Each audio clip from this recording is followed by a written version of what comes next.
CBI या फिर income tax department में जॉब पाना चाहते हैं तो आपको एसएससी सीजीएल का एग्जाम देना होगा।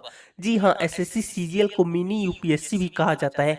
इस वीडियो में आपको एसएससी सीजीएल के बारे में पूरी जानकारी मिलेगी। तो आइए सबसे पहले मैं आपको बता दूं कि इस वीडियो में हम लोग क्या क्या जानेंगे।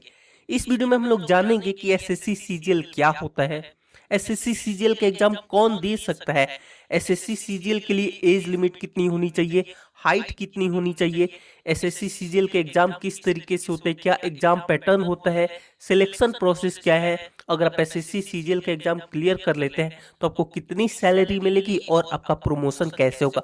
ये सारी जानकारी आज की वीडियो में हम लोग जानने वाले हैं। तो अगर आप भी जानना चाहते तो आप इस वीडियो को पूरा अंत तक जरूर देखिएगा। तो हेलो दोस्तों, मेरा नाम है आयुष और आप देख रहे हैं आयुष रीना यूट्यूब चैनल। तो चलिए बिना टाइम वेस्ट की वीडियो को शुरू करते हैं। आइए सबसे पहले हम लोग जान लेते हैं कि एसएससी सीजीएल होता क्या है। तो देखो गाइस, अगर हम लोग फुल फॉर्म की बात कर ले तो एसएससी का फुल फॉर्म होता है स्टाफ सिलेक्शन कमीशन, जिसकी स्थापना 1975 में हुई थी। और सीजीएल का फुल फॉर्म होता है combined graduate level. SSC CGL के एग्जाम भारत के मोस्ट पॉपुलर एग्जाम्स में से एक है और लाखों स्टूडेंट इस एग्जाम को देते हैं। कुछ पास होते हैं तो वहीं पे बहुत सारे स्टूडेंट इस एग्जाम को क्वालिफाई नहीं कर पाते। स्टूडेंट के फेल होने का सबसे बड़ा रीजन होता है एसएससी सीजीएल की सही जानकारी ना होना। इसीलिए आप इस वीडियो को पूरा अंत तक जरूर देखिएगा ताकि आपको एसएससी सीजीएल के बारे में पूरी जानकारी प्राप्त हो जाए। अब हम लोग जान लेते हैं कि एसएससी सीजीएल के एग्जाम कौन दे सकता है। तो देखो गाइस, अगर हम लोग क्वालिफिकेशन की बात कर ले तो एसएससी सीजीएल का एग्जाम देने के लिए आपकी ग्रेजुएशन कंप्लीट होना जरूरी है। जी हाँ, आपने अपनी स्नातक पूरी कर ली हो, किसी भी स्ट्रीम से आप अपनी ग्रेजुएशन पूरी कर सकते हैं।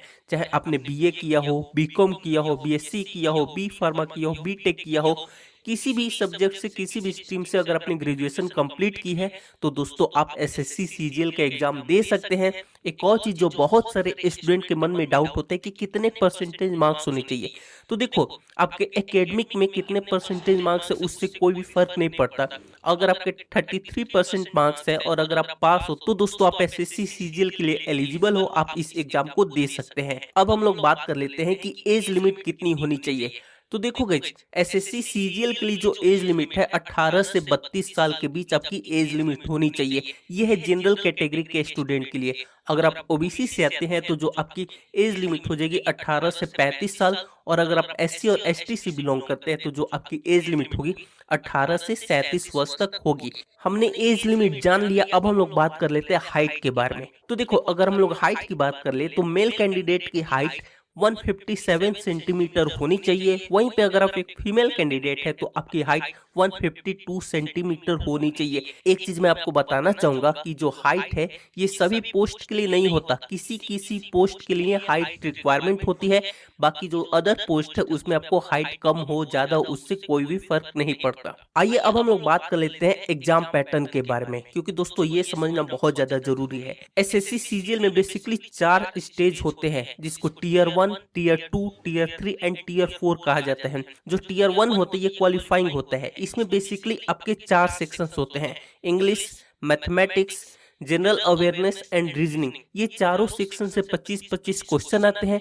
टोटल क्वेश्चन होते हैं आपके 100 और टोटल मार्क्स होते हैं आपके 200। ये कंप्यूटर बेस्ड एग्जाम होता है, एमसीक्यू टाइप होता है और इसके लिए आपको 1 घंटे का समय मिलता है। और इसमें दोस्तों आपकी निगेटिव मार्किंग भी होती है। अगर आप टीयर 1 क्वालिफाई कर जाते हैं तो दोस्तों बारी आती है टीयर 2 की। इसमें आपके 3 पेपर होते हैं। जो पहला पेपर होता है वो कंपलसरी पेपर होता है और दोस्तों इसमें भी निगेटिव मार्किंग होती है और ये भी कंप्यूटर बेस्ड एग्जाम होता है। अब हम लोग बात कर लेते हैं टीयर 3 की।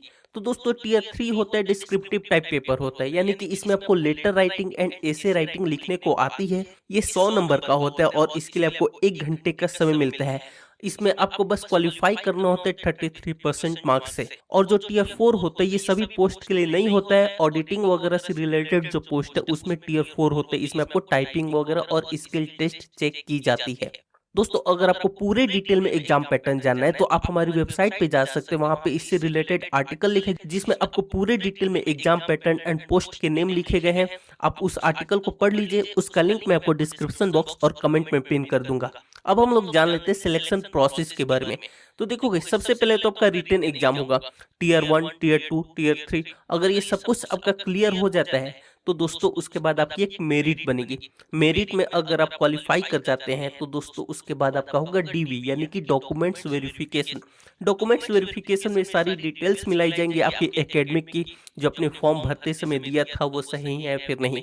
इसके अलावा दोस्तों आपका होता है मेडिकल टेस्ट। अगर ये सब कुछ क्लियर रहा तो दोस्तों आपका सिलेक्शन हो जाएगा, आपको ज्वाइनिंग लेटर मिल जाएगा, उसके बाद आपकी ट्रेनिंग होती है। अब हम लोग बात कर लेते हैं सैलरी के बारे में। तो देखोगे एसएससी सीजीएल में बहुत सारे पोस्ट होते हैं, तो सबकी सैलरी एग्जैक्ट सेम तो नहीं हो पाती, लेकिन मैं आपको अगर एक एवरेज सैलरी बताऊं तो आपकी सैलरी 70,000 से 75,000 हो सकती है इन हैंड। इसके अलावा गवर्नमेंट की तरफ से आपको बहुत सारे अलाउंसेस मिलते हैं। अब हम लोग बात कर लेते हैं प्रमोशन की कि जॉब लगने के बाद कैसे प्रमोशन होगा। तो देखोगे अगर आप इनकम टैक्स इंस्पेक्टर बनते हो तो 5 से 6 साल अगर आप जॉब करते हैं तो दोस्तों आप इनकम टैक्स ऑफिसर बन सकते हैं। इसके अलावा फिर 5 से 6 साल बाद आपका और आगे प्रमोशन होगा। तो कहने का मतलब है कि 4 से 5 साल के टाइम पीरियड में दोस्तों आपका प्रमोशन होता रहता है। इसके अलावा आपकी सैलरी भी बढ़ती जाती है। तो दोस्तों ये पूरी वीडियो थी एसएससी सीजीएल के बारे में। मुझे उम्मीद है कि अब आपको समझ में आ गया होगा एसएससी सीजीएल क्या होता है। लेकिन फिर भी अगर कोई डाउट है तो आप कमेंट करके जरूर बताइए, और आप ये भी बताइए कि अभी आप पढ़ाई में क्या कर रहे हैं, किस क्लास में हैं। और अगर आपको ये वीडियो पसंद है, वीडियो को लाइक करके चैनल को